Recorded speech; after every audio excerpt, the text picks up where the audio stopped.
going on, smart movers? I did my last state, and it's Oregon. I thought it was a different state, but no, it was Oregon.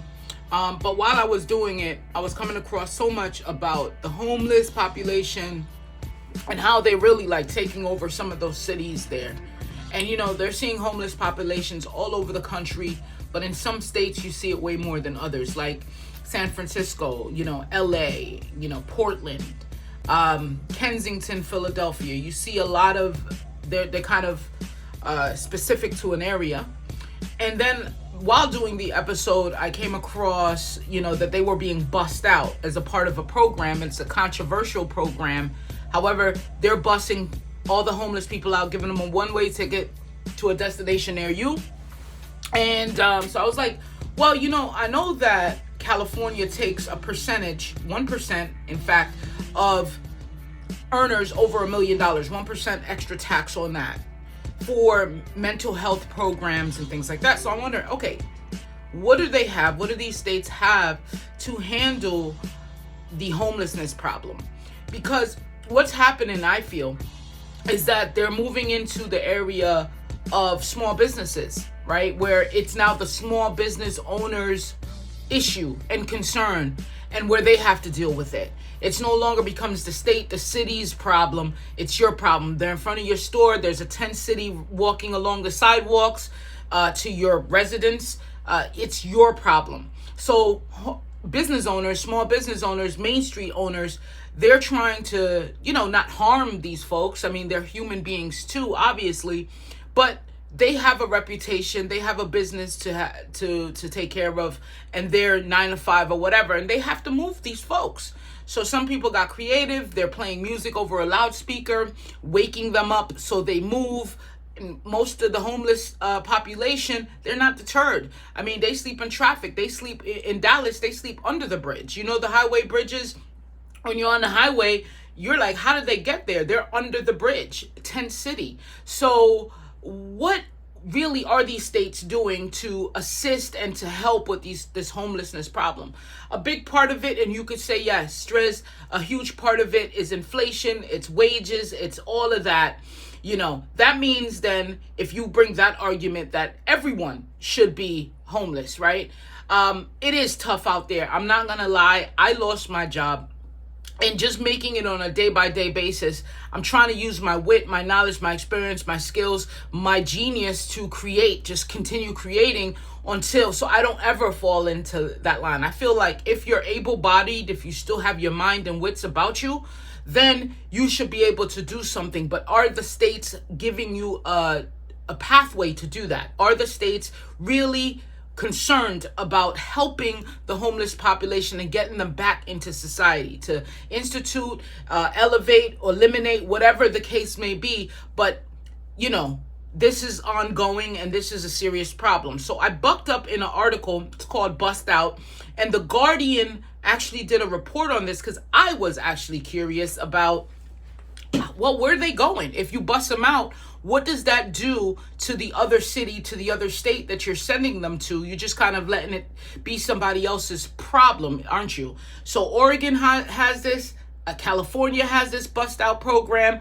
This article is 2017, and I want to go through it with you guys so we could kind of get a firm understanding. Now, I don't have all the answers, Sway. I don't. So if you have maybe a answer or something that could help this serious problem out, because if you think about it too, when you call 911, there's maybe a problem at the store or something like that. Taxpayers are paying for these resources for non-emergency calls that are constant. Oh, it's this guy again.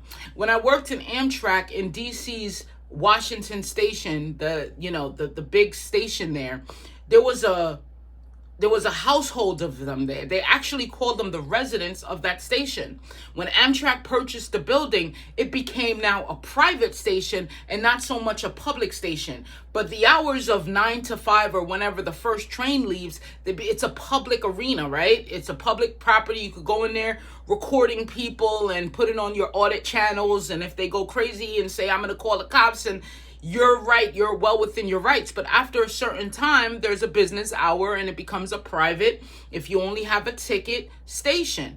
However, when we would call the Amtrak police for certain things, maybe, a homeless guy punched a passenger, and this happened quite often. They wig out, they punch a passenger, they go to jail. I asked the cop, I said, how many times? Oh, that's this guy? Oh, he'll be right back out. So it's just using our resources constantly over and over.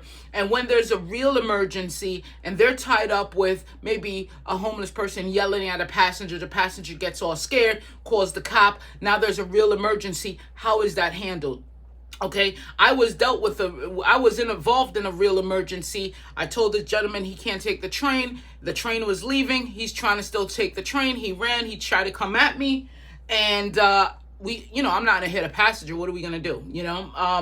So unless force is being taken by the passenger, then we fucking fighting on the tracks. We fighting on the tracks. But I'm up here with my mind. You're not going to get me to fall into your little traps as, an employee. You're not going to let me. They get all upset and, oh my God, you know what that passenger said to me? I don't get like that. Like, everyone has their right to say whatever they want to say, but as long as you don't physically harm, touch, or get into my personal space in terms of assault, then we're okay. You could say whatever you want to say. You could act out. You could cry on the floor, whatever you want to do. But I called. It took them 12 minutes to get to me. And I know we're short. However, what's the resources like? Where were the police at that time? Were they handling some bullshit out in the front of the station, or someone's throwing their feces at someone? I'm telling you, all these things were happening. So what we're going to do today is we're going to take a sidetrack, and we're going to get down to the homelessness situation, but more specifically, this bust out, get out of my city, get out of my state. So here we go. Bust out. How America moves its homeless. Each year, U.S. cities give thousands of homeless people one-way bus tickets out of town. An 18-month nationwide investigation by The Guardian reveals for the first time what really happens at Journey's End.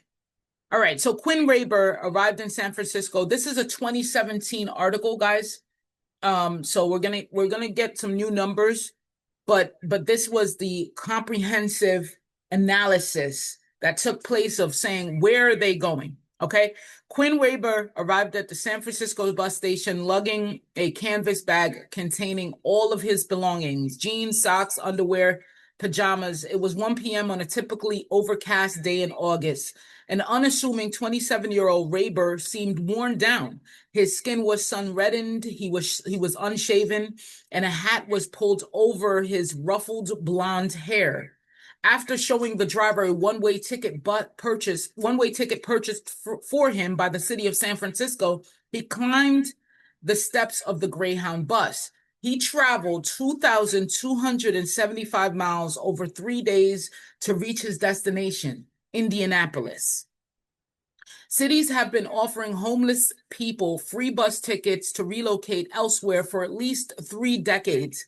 In recent years, homeless relocation programs have become more common, sprouting up in new cities across the country and costing the public millions of dollars. But until now, there has never been a systematic nationwide assessment of the consequences. Where are these people being moved to? What impact are these programs having on the cities that send and the cities that receive them? And what happens to these homeless people after they reach their destination? Guys, these are the questions that I had, and this is what sparked this article search for me. In an 18-month investigation, The Guardian has conducted the first detailed analysis of America's homeless relocation program, compiling a database of around 34,240 journeys and analyzing their effects on cities and people. A count earlier this year found 500,000 homeless people on one night in America. The problem is most severe in the West, where rates of homelessness are skyrocketing. A number of these major cities are California, Nevada, Oregon, and Washington. They have some of the highest rates per capita of homelessness. These are also the states where homeless relocation programs are concentrating. Using public records, The Guardian obtained data from 16 cities and countries that give homeless people free bus tickets to live elsewhere.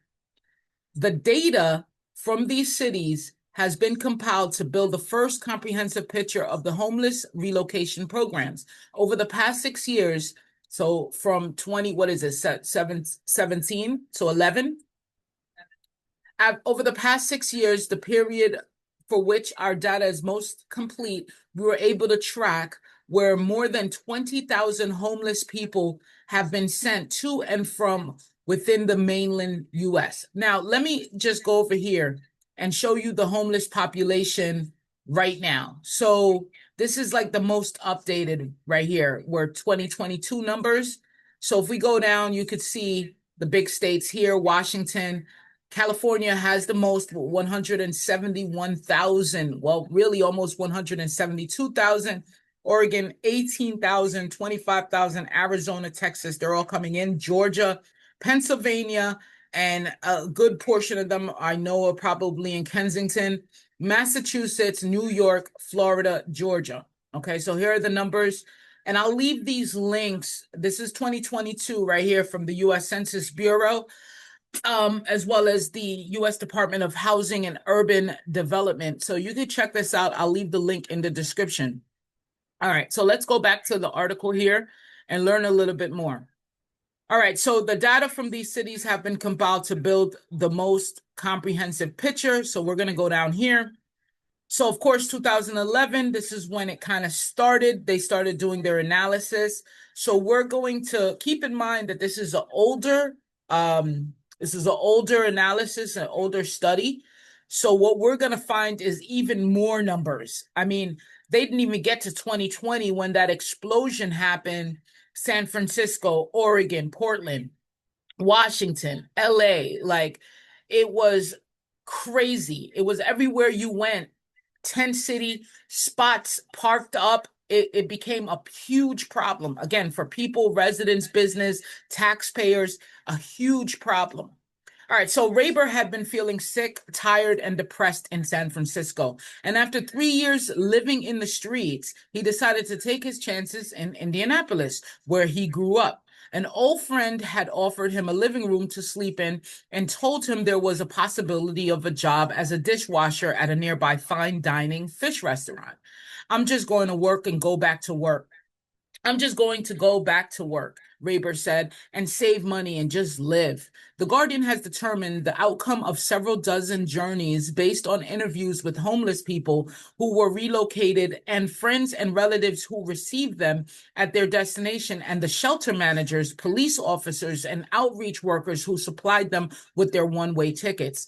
Some of these journeys provide a route out of homelessness, and many recipients of free tickets said that they're grateful for the opportunity for a fresh start. Returning to places they previously lived, many rediscover old support networks, finding a safe place to sleep, caring friends or family, and the stepping stones that lead eventually to their home. That's great. That's great if that's the program. And it's a full circle. It's a full 180. We're going to get you to a support system where you're from. There's nothing out here for you in Oregon. There's nothing out here for you in LA. We're going to get you back home. That's a great step right there. Nan Roman, head of the National Alliance to End Homelessness, said bus programs can be positive, although not a panacea. In part, because most people are homeless in many places they are from. That is far from the whole story, however. While the stated goal of the San Francisco's Homeward Bound and similar programs is helping people, the schemes also serve the interest of the cities, which view free bus tickets as a cheap and effective way of cutting their homeless populations. People are routinely sent thousands of miles away after only a cursory check by authorities to establish they have a suitable place to stay once they get there. Some say they feel pressured into taking the tickets, and others described ending up on the streets within weeks of their arrival. Jeff Weinberger, co-founder of Florida Homelessness Action Coalition, a not-for-profit that operates in a state with 4 bus programs, said that the schemes are a smoke and mirror ruse, tantamount to shifting around the deck chairs on the Titanic rather than reducing homelessness. And that's what I think. What are the programs that actually reduce homelessness? Not kind of, hey, we're going to cover it with the Band-Aid, ship them out, and let them go to where they so-called have a support network and figure it out. Here's your one-way bus ticket. Bye, see you later. Once they get you out of their city, they really don't care what happens to you. A one-way ticket off the island. Willie Romines, Key West. Willie Romines was attracted to Key West for the same reasons as the tourists and billionaires whose yachts fill the marina. It's beautiful, it's paradise, he said. You meet a lot of people from different countries. For homeless people like Romines or Romines, there was also that added benefit of a mattress at the Keys overnight temporary shelter, COTS. But the 62-year-old former painter said his life on the island took a turn for the worse about 5 years ago after he fell off his bicycle and broke his ankle in 4 places. He decided to spend a couple of months recuperating at a friend's house in Osala. Hey, guys, we actually, in our newsletter, we did a write-up on Osala in Florida as a little hotspot. As far as housing, you could still get some pretty decent housing prices there, median housing prices. So to see it pop up in here, it's actually funny. If you're not a part of our Smart Movers newsletter, it's 10 gems every week. The 10 gems is on relocation, money strategies, investment strategies. And I think, it's a great email. You'll be smarter in 5 minutes. It's a 5-minute read. I try to keep it so that it's constricted, it's bite-sized, and you're not reading an entire hour-long report like I used to write. So go to StrizzyReport.com and sign up. It is a free newsletter, and I send it out on a Sunday mornings. Okay, let's go. He insists he was never told that by agreeing to take that Greyhound bus ticket off of the island, he was also promised never to come back. Romines, I know I'm butchering his name.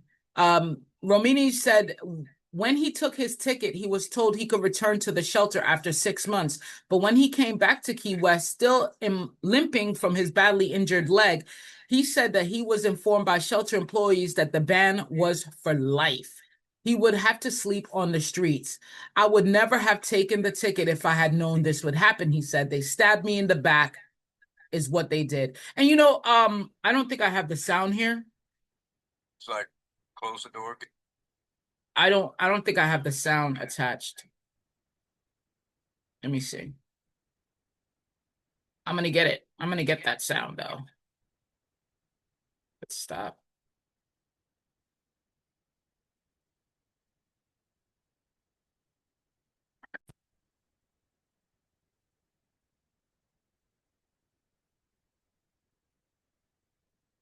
Get out of here, we bought you a bus ticket, you can't come back. That put a hurting on me. I feel like I was swindled. Since I've been banned from the shelter, I've stayed on Smathers Beach, behind buildings, behind bushes, hedgerows. I've slept next to dumpsters and stuff like that. They tell you anything because they want you out of here. They want all the homeless out of Key West. All right. The Southernmost Homeless Assistance League, SHAO, a not-for-profit that runs the shelter, requires recipients of bus tickets to sign a contract confirming their relocation will be permanent and acknowledging they will no longer be eligible for homeless services upon their return. Of the 16 cities that shared their data with The Guardian, Key West was the only program with a policy expressly banning homeless people returning. It is also the only program that doesn't have a record of where it has sent 350 or so people who have been given one-way tickets off the island since 2014. In many respects, however, Key West's bus program is similar to others in the database.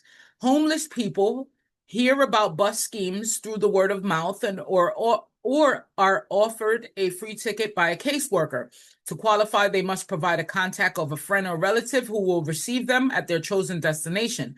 The shelter then calls that person to check the homeless traveler will be will have somewhere suitable to stay. No one is supposed to be put on the bus so they could be homeless elsewhere. And there is a broad agreement that no ticket should be given to those with outstanding warrants. John Miller, the executive director of Shell, said his organization also tries to find homeless people work on the island and, where possible, a transition to housing.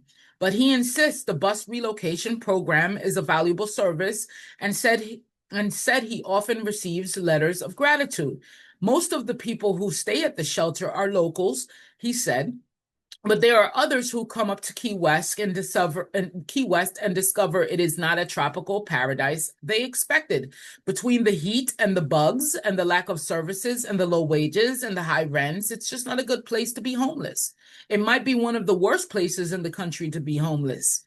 The only thing you could say is you're not going to freeze to death. Nonetheless, Miller said around 1 in 10 homeless people who take a free ticket off the island boomerang back, only to discover that they have no access to the few services that were previously available to them. Now, my question is here, okay, we discovered that they call someone on the other end that's receiving them answers the phone and says, yes, let's bring my cousin back, my friend back, my brother back, my father back. I have a place for them and I'm going to take care of them. My question is, what happens with that when they don't? Who did they call? Are they confirming that? Do they follow up with the person when the homeless person arrives into that new city? Because how are they all boomeranging back to the place that they came from after the bus ticket? How did they get back here? Okay. Question. That's just a question. All right. So they're like, well, I didn't think you were serious, he said. We're like, yeah, we're serious. Some of those gather up their change and leave again. All right. And then we have some that are sleeping on Higgs Beach or whatever. Miller said that Romines, who was issued his ticket under a previous scheme, is not on the official list of people banned from the shelter. Romines, however, insists he was told he was not permitted to sleep there, and police records show he has been arrested 3 times for sleeping outside, including on Higgs Beach. Let me just get this charged. This is what I'm talking about with these arrests.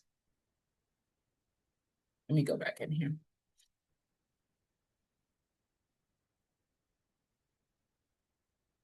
All right, so this is what I'm talking about with these arrests. All right, let's hear. The reason it's a one-way ticket, we don't want a revolving door travel agency. You let them come back, they're going to want another ticket. And then you get the people, everybody wanting a ticket, everybody wanting to come back, and it's just not going to work. The program will not work. The folks that take the bus ticket and complain about it, they think we owe them something. We gave you all we can give you. There is nothing else we can give you. I'm good with it. Okay. Miller conceded that members of his board had been conflicted over the morality of turning homeless people away because they previously took a free bus ticket, but he maintained the policy was justified to discourage abuse, a point echoed by his former deputy, Mike Tolbert, who said it was the only way to prevent the shelter from being used as a travel agency. There is another benefit to the shelter in banning ticket recipients from coming back. It is a policy that can appeal to the locals on the island. Miller asked residents to contribute to a fund that will buy homeless people one-way tickets to relocate elsewhere. He makes clear that they will not be allowed to come back. That, I figured, was the easiest sell. Miller said, give us the money and we'll ship our homeless problem to someone else. Wow. Wow. So people go overseas as well, as you could see. So with this, and I want to get down to, this is New York City now. They're going down to New York City. Homeless relocations from New York City. Around 650 people were flown to foreign countries: New Zealand, Guam, Philippines, India, Nigeria, Mexico, Dominican Republic, Puerto Rico. Is the most common destination for homeless population one-way ticket. All right, let's keep going here. All right. Homeless relocations from New York City. Most common mainland destination is Atlanta and Florida. Okay. Most ticket recipients are relocated to places with lower median income. Okay, so 88% travel to cities where the average income is lower. New York to San Juan, New York, Chico to Seattle. 12% travel to cities where the average income is higher.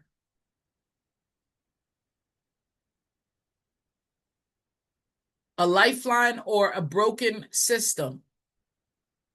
So it goes into her story a little bit, and then we go into some more stories. The people and institutions who receive homeless travelers. So this is what we want to talk about here. So other relatives, siblings, and grandparents, got some bail bondsmen, some shelters.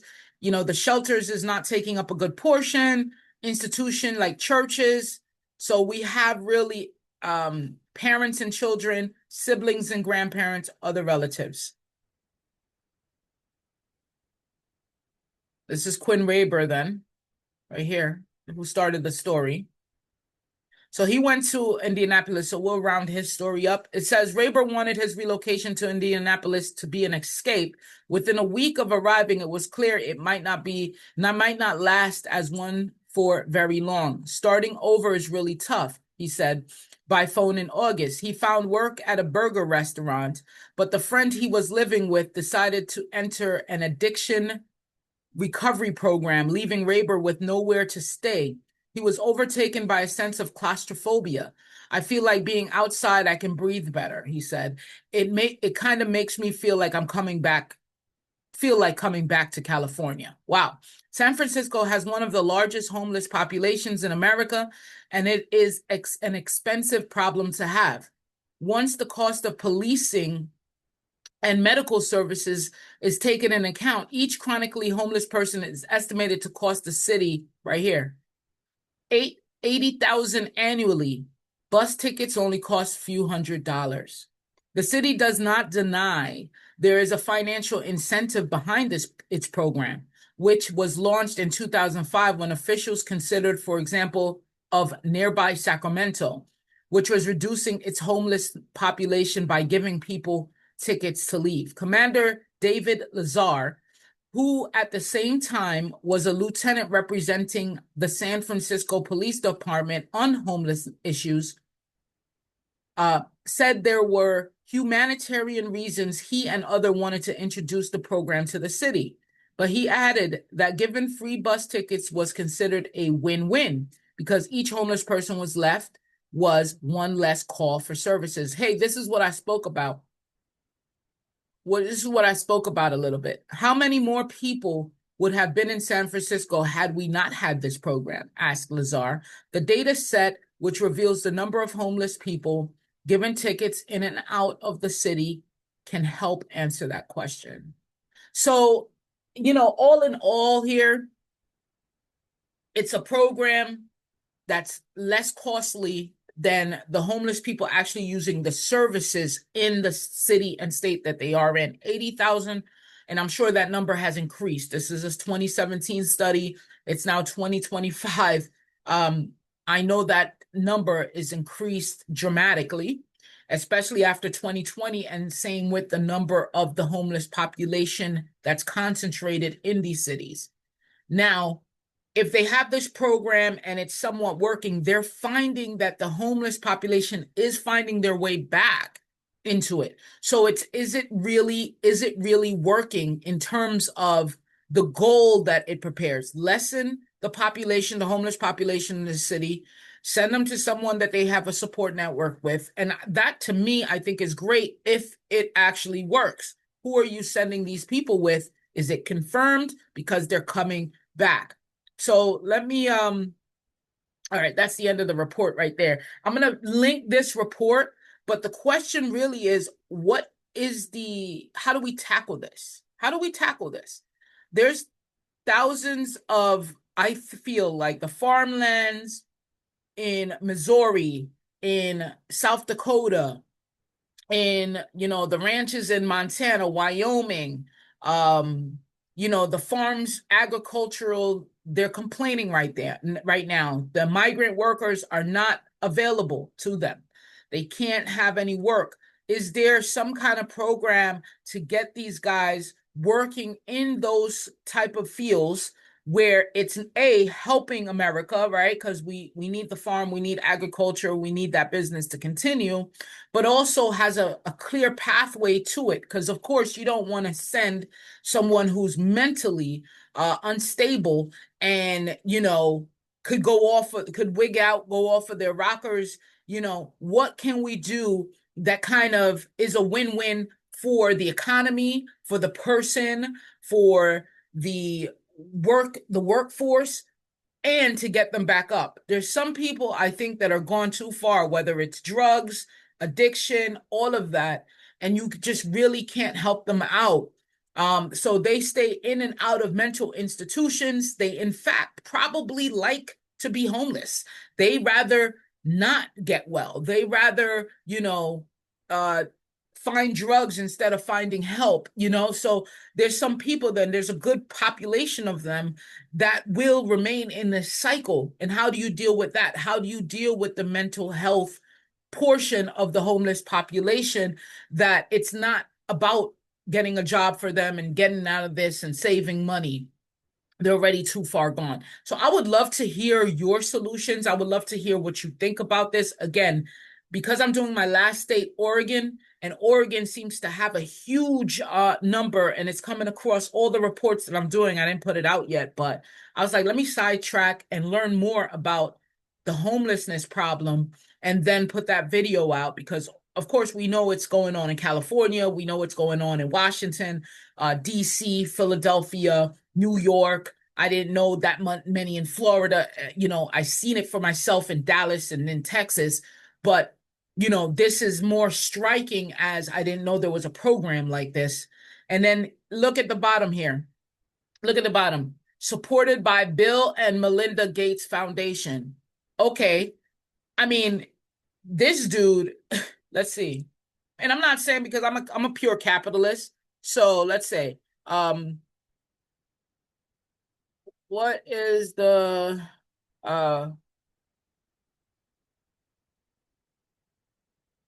all right.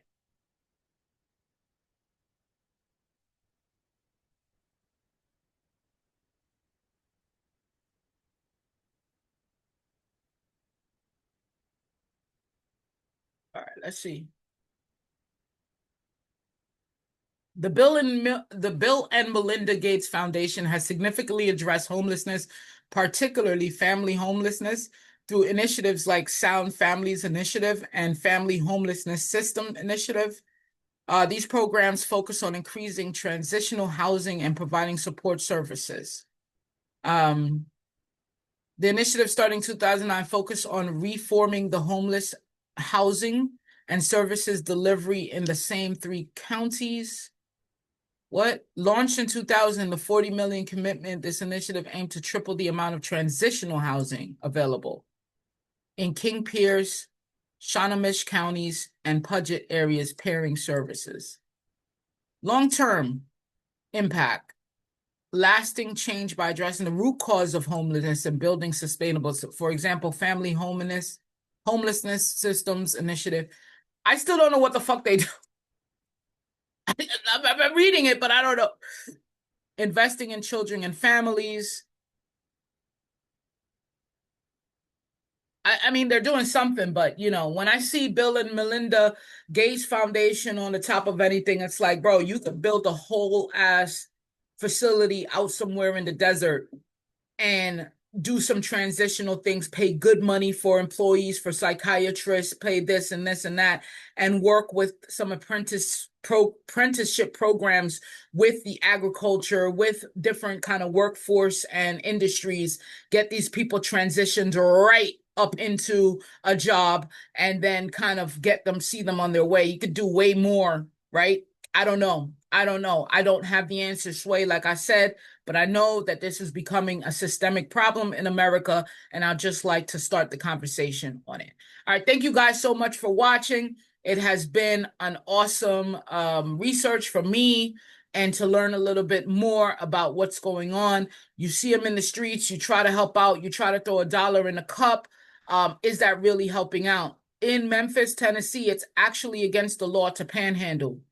Didn't know that. So you don't see a lot of them out in the main street, and you may catch them a couple of times, but that's one thing I noticed wasn't huge in Memphis was the, hey, begging for money on the street corners. In fact, if you didn't have a like a some kind of association like the cheerleading thing, the football, little league, you can't really be out in the corners at every stoplight asking for money. So what are you seeing if you're in any of the states that we covered today? What are you seeing? Are you seeing any services help these people, business owners? What's happening in your local area? I would love to know. Peace.